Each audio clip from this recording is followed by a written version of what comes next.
Assalamualaikum warahmatullahi wabarakatuh. Apa khabar semua? Okay, masih atas jalan yang sama. Kita akan terus mengupas bab kedua daripada buku Qawaid Dakwah Ilallah karya Dr. Hammam Said. Jadi hari ini kita akan berbincang bab yang bertajuk dengan kesungguhan kamu, seorang lelaki yang diberi petunjuk oleh Allah dengan tangan kamu, dengan usaha kamu, itu lebih baik bagimu daripada unta merah. Tajuk ni panjang. Dia diambil daripada sebuah hadis. Hadis ni Ana bacakan dia punya mafhum dalam bahasa Melayu.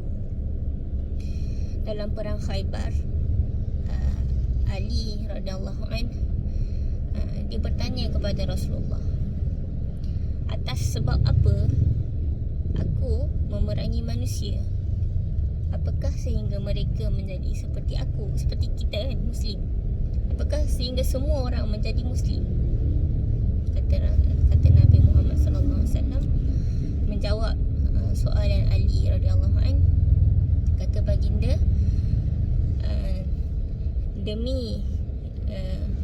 demi risalahmu, maksudnya risalah yang kita bawa ni, Islam, sehingga kamu turun ke medan mereka, mengajarkan mereka kewajipan mereka, menyuruh mereka kepada Islam, dan Rasulullah sambung tajuk daripada bab ini, dan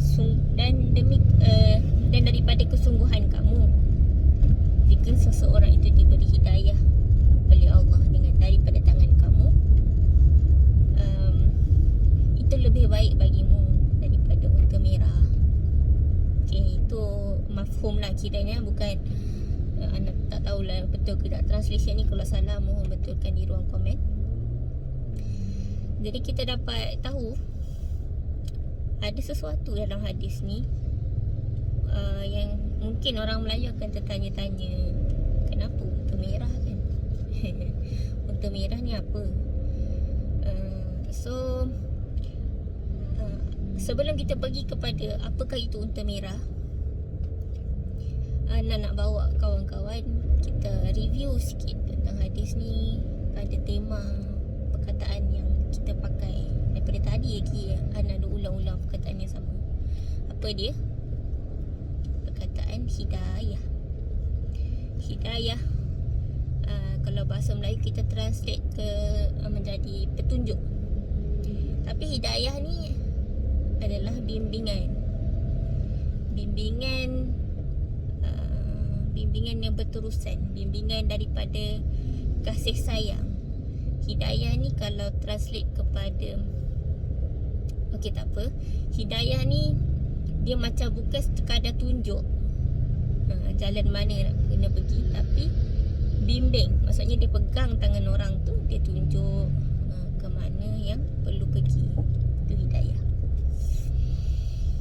Jadi bila kita sebut hidayah Allah Subhanahu Wa Taala, maksudnya bimbingan daripada Allah Subhanahu Wa Taala. Dan tiadalah hidayah kecuali daripada hidayah Allah. Sebab kalau saya kalau Ana bimbing seseorang, itu tidak sama. Bimbingan daripada Allah Subhanahu Wa Taala itu adalah sebenar-benar bimbingan. Dan itulah pengganti, itulah kita panggil badal kepada kesesatan. Bila Allah Subhanahu Wa Taala bimbing seseorang, bermaksud tiada kesesatan bagi dia. Okey. Jadi Ana selalu ulang perkataan jadi mungkin ada orang tengah kira berapa kali Ana ulang. Okey. Bila kita dapat tahu hidayah itu adalah bimbingan, kita dapat tahu juga daripada hadis ini bahawa yang mengubah seseorang itu bukanlah kita, tapi Allah Subhanahu Wa Taala. Dia yang beri hidayah pada siapa yang dia kehendaki. Tapi apa kaitan dengan seorang pendakwah?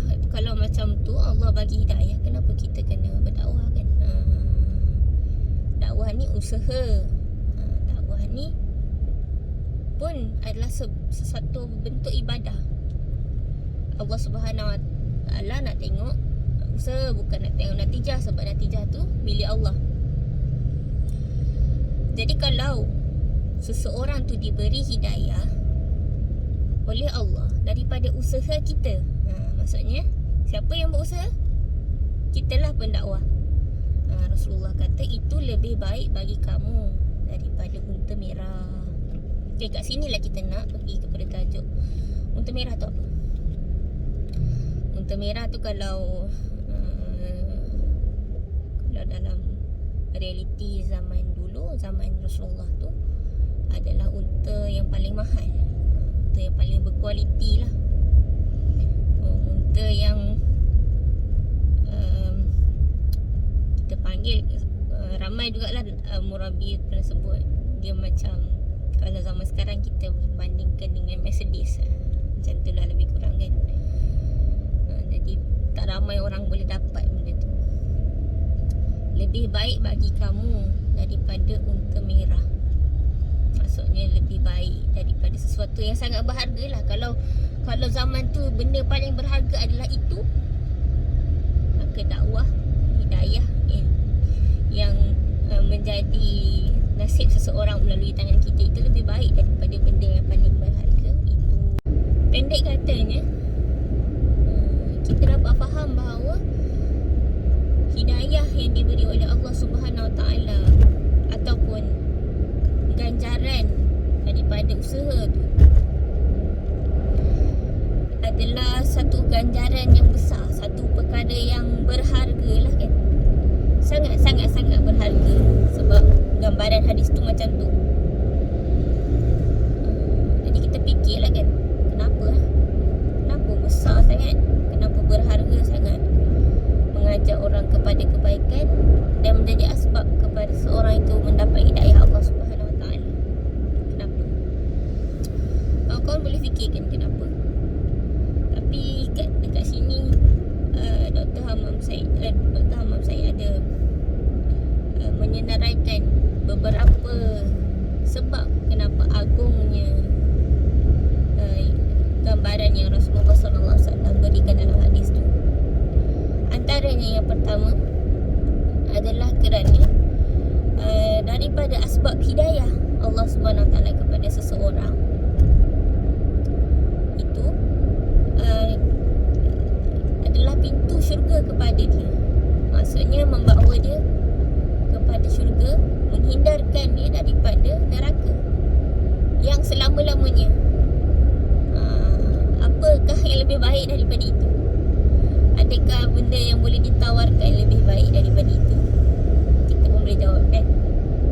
Okay. Yang kedua, semua amalan-amalan yang dilakukan oleh seorang yang diberi hidayah kepada Allah Subhanahu Wa Taala, daripada sebab seorang dai, sebab seorang pendakwah, pahala yang dia lakukan, amalan yang dia lakukan tu, ganjarannya akan mendapat juga kepada pendakwah tu sendiri. Yang kedua adalah tentang pahala amal. Ada sebuah hadis sahih yang mana Rasulullah kata adal alal khair kafa'ilihi, mengajak orang kepada kebaikan, pahala dia seperti orang yang melakukan kebaikan itu. Kita ajak je, tapi pahala dia sama dengan perbuatan membuat kebaikan itu sendiri. Ajak tak penat, kadang-kadang ajak ni benda yang mudah sebenarnya, cuma kena ada skill. Tapi itu pun ganjarannya besar. Dan ada lagi dalam satu hadis yang panjang, man sanna fil Islam. Ana takut nak sebut bahasa Arab, dia takut salah. Salah saya punya sebutan. Siapa yang kita panggil siapa yang membuka laluan, ataupun kita panggil apa, merintis laluan kebaikan dalam Islam dan diikutilah oleh orang-orang selepasnya,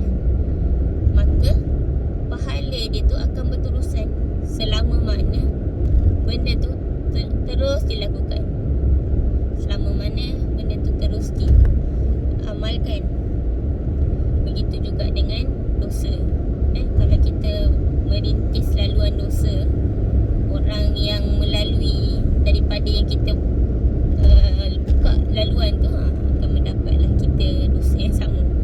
Jadi daripada kita membuka laluan-laluan dosa, lebih baik kita jadi entrepreneur, kita panggil. Nak tak apa nak sebut macam mana, kita jadi pengasas, kita jadi founder kepada jalan-jalan kebaikan. Ada banyak ruang-ruang kebaikan yang belum diterokai. Lagi-lagi dalam zaman yang teknologi hebat ni, kalau kita dapat buka satu ruang kebaikan melalui teknologi yang sentiasa membangun, kita jadi founder, kita merintis, alangkah banyaknya kebaikan. Contohlah kalau Facebook tu, contohlah orang Muslim yang buat, dan dibuat mengikut syariah, dan pahala dia berterusan, berjuta-juta orang pakai. Alangkah banyaknya pahala dia, selagi mana dia ikhlas, dia melakukannya di jalan yang Allah redai. Okey. Yang ketiga, orang yang diberi hidayah melalui usaha kita adalah pertolongan dan kekuatan kepada usaha dakwah kita sendiri. Orang dapat hidayah tu sebab Allah kan, tapi daripada usaha yang kita lakukan, itu akan menjadi sebab kepada usaha dakwah kita semakin kuat, semakin mendapat sokongan. Kita memerlukan kekuatan dalam apa-apa pun dalam dunia ni. Kekuatan itu sekarang ni kita panggil apa? Sekarang ni kita punya kekuatan biasanya dalam bentuk soft power lah kan. Macam influencer, dia ada kekuatan pengaruh. Begitu juga seorang pendakwah memerlukan kekuatan dalam dakwahnya. Sebab kita pernah belajar kan dalam bab sebelum ni, dakwah ni menghadapi pelbagai musuh dan rintangan. Jadi untuk menghadapi, kita tak boleh hadapi sorang-sorang. Ada waktu menghadapi sorang-sorang tu mudarat dia besar. Jadi kita perlukan kekuatan. Macam tu juga dalam buku ni Dr. Hamam Said berikan contoh pengislaman Umar Al-Khattab, menjadikan transisi daripada dakwah secara tersembunyi kepada dakwah secara terang-terangan.